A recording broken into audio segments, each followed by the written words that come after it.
Hi friends, అర్ధరాత్రి 2 అవుతుంది. నేనైతే ఇలా రోడ్డు మీదకి వచ్చాను. ఎవ్వరూ లేరు, నిర్మానుష్య ప్రదేశము. ఎందుకు వచ్చాను అనుకుంటున్నారా? ఇదిగోండి, అంతర్జాతీయ నృత్య దినోత్సవం కోసమని హైదరాబాద్ నుంచి మనకి కళాకారులు అయితే వచ్చారండి.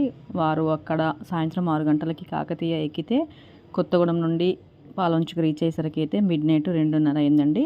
వారి కోసం అయితే రూమ్స్ బుక్ చేశాను. సో వారు వచ్చిన తర్వాత ఇన్ఫర్మేషన్ ఇచ్చారు ఫంక్షన్ హాల్లో. వారికి రూమ్స్ చూయించి ఇలాగైతే నేను బయటికి వచ్చాను. మళ్ళీ చూసారా, రాత్రి 2:30 అవుతుంది, ఎవ్వరూ లేరు.